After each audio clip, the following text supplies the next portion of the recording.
You know that feeling when you finally touch the thing that you love again. The guitar is back in your hands, the camera battery has been charged, the notebook is open and blank and ready to be written in, the timeline is on the screen with the cursor blinking at you. The idea is not just floating somewhere in the fog anymore. It's here. It's right in front of you. And for 1 second, something in you wakes up. Not all the way, not perfectly, but enough. Enough to say, there you are. And then almost immediately, another voice walks into the room. And it's not loud. It's not dramatic. Just sharp enough to cut through. It says, too late. You should have done this years ago. You are behind. Other people kept going. You missed your window. And suddenly the thread that you just found again starts to feel heavy. Not because you don't love the work. Because regret grabbed the other end and now that thread has become a tug of war. And if we do not name that moment, creative erosion can use regret to pull you right back out of the room again. Howdy, worthy creative. I am so glad that you're here. Because last time we talked about finding the thread again. That small, honest way back into the creative part of you that may have gone quiet, but did not die. And that matters. But there's something that often happens right after you find it. You touch the work again. You feel that little spark. You realize that something is still alive in you. And then the old internal accounting department opens for business. And buddy, they have receipts. The ledger comes out, the years are counted, the missing chances get itemized. The comparisons show up with little clipboards. And before you've even had time to reconnect fully, some voice inside you says, do you have any idea how far behind you really are? So today we need to talk about the voice, because the dream may be older than you hoped. The timeline may not look the way you imagined when you first started that journey. The years may be real, but late is not the same as done. And if you confuse those two things, you may drop the thread right when you are finally starting to find your way back again. There's a strange thing that happens when a worn-down creative starts to return. You might expect it to feel purely wonderful, like the clouds part, and the music swells, and the camera slowly pushes in, which admittedly I am not against. It's very cinematic. But that is not always what happens, is it? Sometimes return feels beautiful for about 8 seconds. And then it hurts. Because the moment that you reconnect with what matters, you also reconnect with the time that you feel you lost. You remember the version of yourself that wanted to start sooner. You remember the project that you abandoned, the business that you didn't build, the channel that you didn't keep feeding, the songs that you didn't finish, the book that you haven't written yet, the portfolio that you haven't updated in a very long time, the skills that you were always meant to sharpen when you had the time, the life you thought you would be living by now. And suddenly the question is not just, can I come back? The question becomes, why did I wait so long? And that question can be dangerous, not because reflection is bad. Reflection is very useful. Regret can carry information, but shame dressed as reflection is a trap. Because honest reflection asks things like, what happened? What did this cost? What still matters? And what can I do now? But shame does not ask those questions. Shame asks, what's wrong with you? And that is where creative erosion starts biting through the thread. The cost of the too late story is not just that it makes you feel bad. The deeper cost is that it can make returning feel pointless. You finally sit down with the thing that you love, and instead of seeing possibility, you see a courtroom exhibit. Here is the evidence of every year that you wasted. Here's everyone who passed you. Here is what you could have been. Here is where you are not. And if you stay in that room too long, the creative work stops being a path forward, and it becomes a monument to the time you believe you lost. That is heavy. And most people do not keep touching things that make them feel condemned. So they step away again. Not because they don't care, not because the dream is gone, not because they're lazy, but because every return starts to feel like standing in front of a calendar that hates them. And that's the trick. The too late voice does not have to convince you that you have no talent. It only has to convince you that the time for using it has passed. And once it does that, you can still technically be alive, capable, creative, but emotionally, the door starts closing. And that is why we have to interrupt this. Because I am late may be a feeling, but I am done is a verdict. And those are not the same thing. So let's take a breath. Because this is not the part where I tell you that time does not matter. Time absolutely matters. Of course it matters.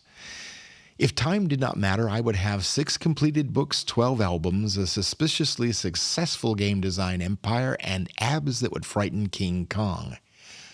But here we are. Time matters. Age matters. Missed seasons matter. Delayed dreams matter. The years are very real. We're not going to slap a sunset quote over this and pretend the calendar is a decorative object or inspirational meme.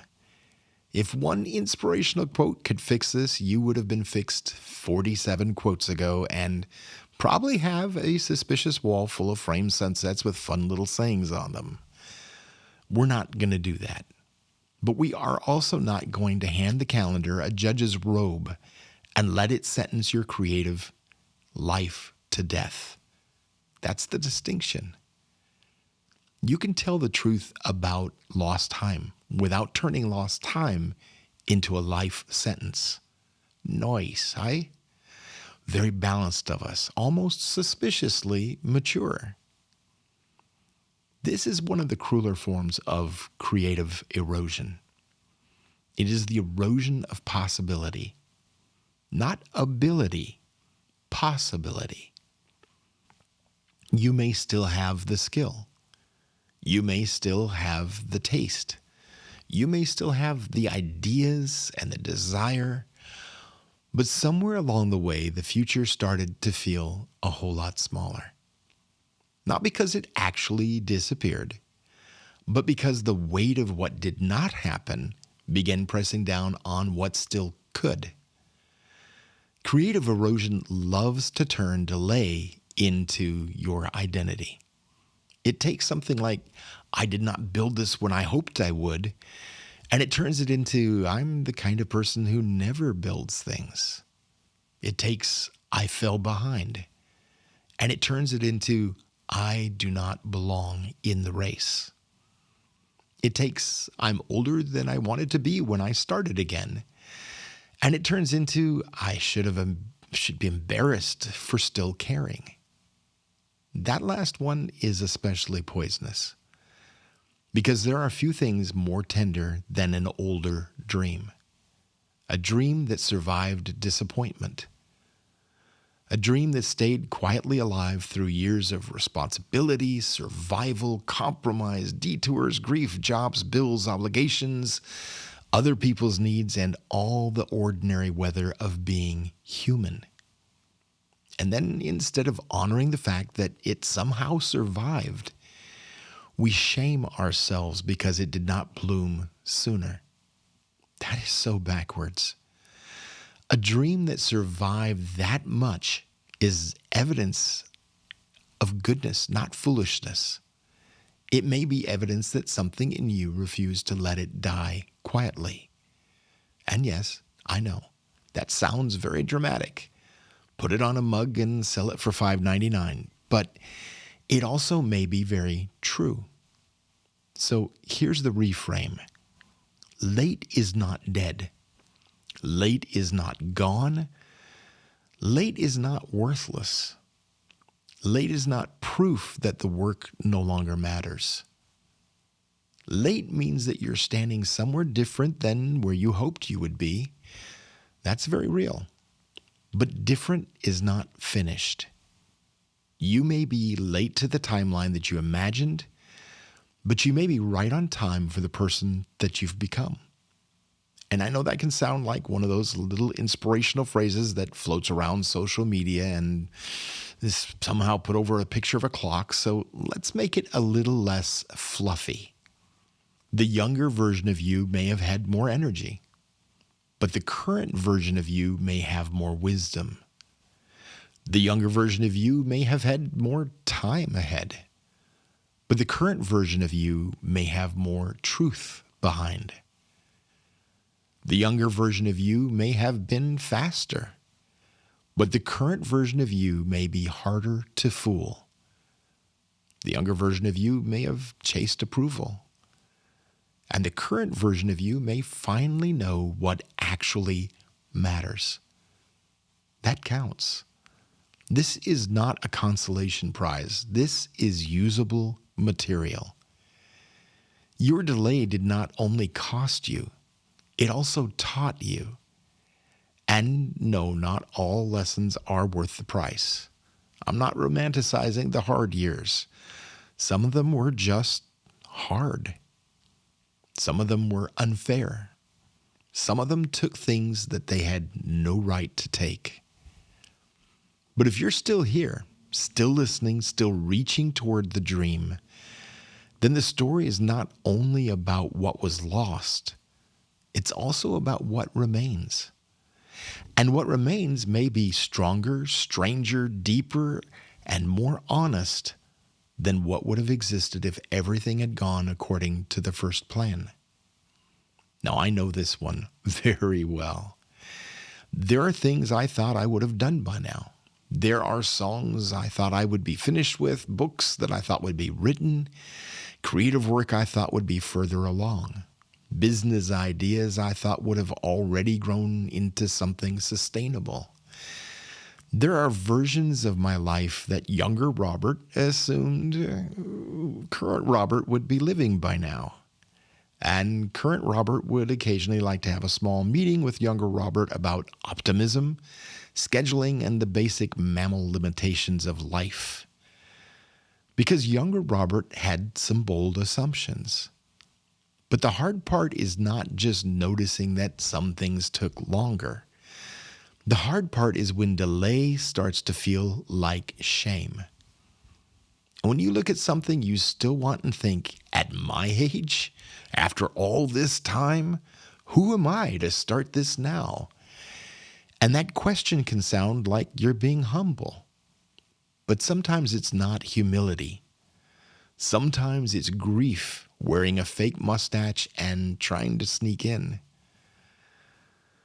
Sometimes it's fear pretending to be realism. Sometimes it's creative erosion saying, stay safe. If you call it too late, you don't have to risk caring again. That one gets me. Because too late can feel protective. If it's too late, you do not have to try anymore. If it's too late, you do not have to be seen trying. If it's too late, you do not have to make the imperfect first thing.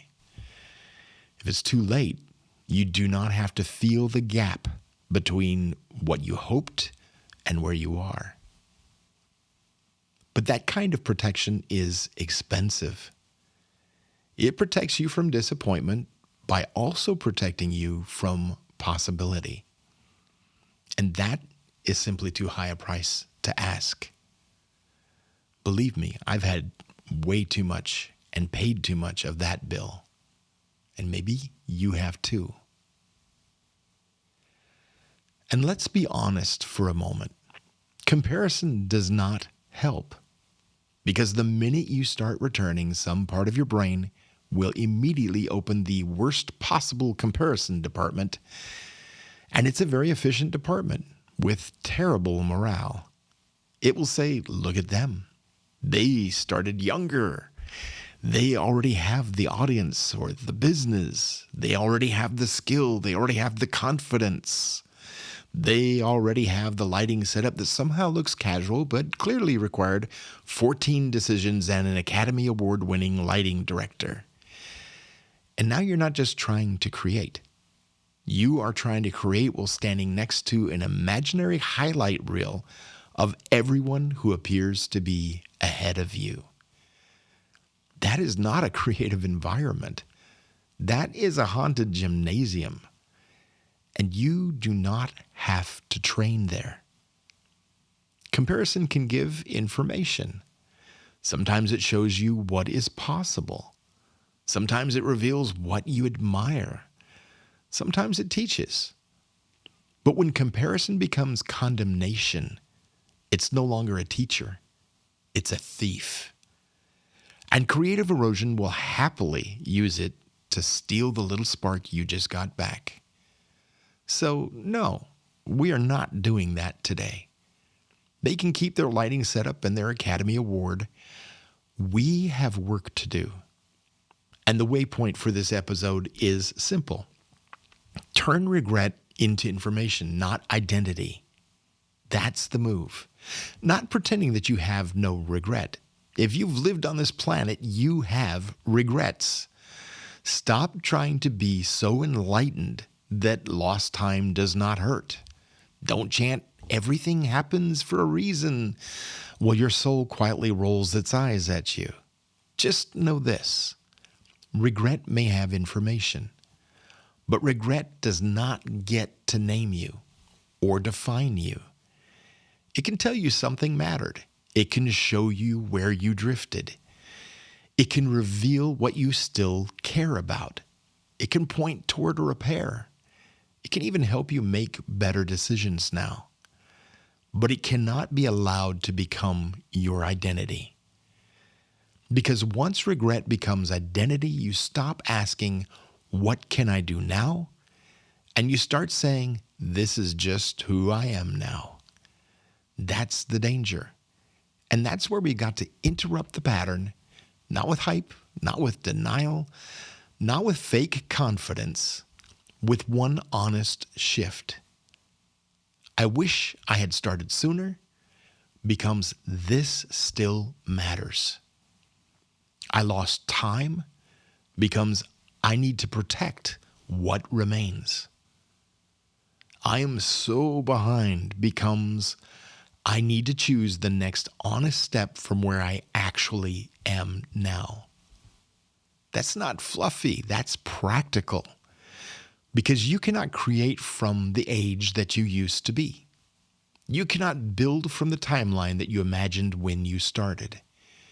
You cannot spend the energy you no longer have.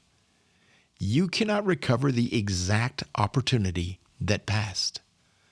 There is no way to roll the years back.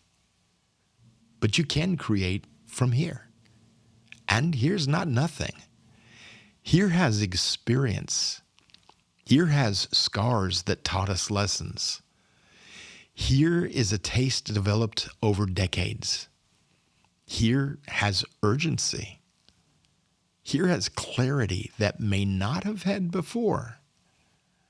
Here may not be where you wanted to start, but it's the only place you can start from with honesty. And honest ground is better than imaginary ground. Every time. What's the old saying? If wishes were wings, then pigs could fly. But we don't need a fantasy or live in the past. We need one real step. So here's the step. Not a giant life plan, not a 5-year vision board, not a dramatic reinvention where you buy a new notebook and suddenly become a mythical woodland creature of productivity. Just one page. I want you to make what I call a still alive inventory. 3 columns, that's it. Column 1, what feels late? Column 2, what does that regret tell me still matters? Column 3, what is one honest action I can take from here? Not from 20 years ago, not from the perfect timeline, not from the version of you who never got tired, never got hurt, never got distracted, never had bills, never had obligations, never had real life happen. From here. So, for example, what feels late? Well, I might say I should have been making videos years ago. So what does that tell me still matters? I still want to use my voice, my experience, and my creativity to help people. What is one honest action from here? Write one episode idea and record a rough version this week. How about another one? What feels late? I stopped playing music for a long time. What does that tell me still matters? Music is still a part of how I feel like myself. What is one honest action from here? Put the guitar on a stand where I can reach it and play for 10 minutes without needing it to become anything. What feels late? I never built the business that I wanted. What does that tell me still matters? I still want work that reflects my values and gives me creative freedom. And what's one honest action from here? Name one offer I could test instead of redesigning my entire future in my head. That's the move. Late still matters. Next honest action. Because the purpose of this exercise is not to punish you with evidence of what did not happen. The purpose is to convert your regret back into direction. That is self-care. That is triage. That is how you keep from making a permanent decision when you're lying hurt on the floor. There is another truth here. You are allowed to want it now. Even if you wanted it before, even if you dropped it or avoided it, even if you talked yourself out of it, even if other people don't understand why it still matters to you, even if it seems impractical or would have been easier earlier, even if you feel embarrassed by how much you still care, you are allowed to want a creative life now. You're allowed to rebuild now. You are allowed to learn now. You're allowed to make those awkward first steps now. You're allowed to be older and still beginning. You're allowed to be experienced and still learning. You're allowed to be wounded and still building. You're allowed to be late to the old timeline and still faithful to the living thread. Because the dream did not need to arrive on schedule to be real. And you do not need to be untouched by regret to move. You just need to stop letting regret drive the bus. It can sit in the back seat. It can mutter occasionally. It can even point out the potholes if it must. But it does not get the steering wheel. Not anymore. And if this is where you are, if you're starting to realize that creative erosion may not have killed the dream, but it did make the future feel smaller, I have a free guide called What Actually Happened to You. It's there when you're ready, no pressure. It's simply a place to start naming the experience without turning it into a verdict about who you are. Because sometimes the first step back is not a plan. Sometimes the first step back is understanding what pulled you off the path. And if you're past the first recognition, if you no longer are asking only what happened to me, but are starting to ask what can I do with what I still have, then the Creative Erosion self-check is the next deeper step when it's available.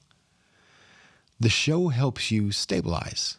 The deeper path helps you rebuild. And you get to move at the pace that matches where you actually are, not where shame says you should be. So no, your dream does not have to expire just because it did not arrive on the schedule you imagined. Being late is not the same thing as being done. Feeling behind does not mean that you are disqualified from the race somehow. Regret does not mean the thread is gone. It may mean something still matters enough to hurt. And I know that ache can feel like accusation. But maybe, just maybe, it's also evidence. Evidence that something in you is still reaching. Evidence that the creative part of you has not fully surrendered. Evidence that the dream may have been buried under time, fatigue, disappointment, responsibility, but not erased. So when that voice says you're too late, do not argue with it for 3 hours. Do not build a courtroom in your head and put yourself on trial. Do not try to prove your entire life has still potential before you take one step. Just answer with something smaller and stronger. Maybe, but not done. Maybe behind, but not done. Maybe I'm grieving, but I'm not done. Maybe older than I wanted to be when I'm doing this, but I'm not done. Then take the next honest step. Not because it fixes everything at once, because it keeps you in contact with what you love. And contact matters. That's how the thread stays in your hand. So here's the one step today. Make your still alive inventory. 3 columns. What feels late? What does that regret tell me still matters? What is one honest action I can take from here? Now choose one line, only one. Then take the smallest real action connected to it. Open the file, tune the guitar, write the sentence, charge the battery, send the email, make the note, schedule the hour, not to catch up with the imaginary timeline, to make contact with what is still alive. That's enough for one day. And next time we need to talk about what happens after you take that step. Because sometimes you find the thread. You stop letting too late steal it from you, and you take that honest action. And then you look around at your actual life and realize something very uncomfortable. The thing that matters to you still has no protected place to live. It gets leftovers. Leftover time, leftover energy, leftover attention, leftover courage. And your creative life, if it only gets leftovers, sooner or later it starts to feel optional again. So we need to talk about that, because your creative life cannot survive forever on leftovers. And I want to thank you for spending this time with me. I know that your time matters. I know that your energy matters. And if this one touched a sore place, I want you to be gentle with yourself after this. Not avoidant, gentle. There's a difference. You do not need to recover every lost year tonight. You do not need to prove that everything still matters. You do not need to outrun everyone who started before you. You need one honest step from where you actually are right now. Not from the old timeline, from here. Because here is where the thread is. Here is where your hands are. Here is where the next decision lives. And you are still allowed to make it. You are still worthy, still creative, still becoming what you were always meant to be. Live creative, my friend.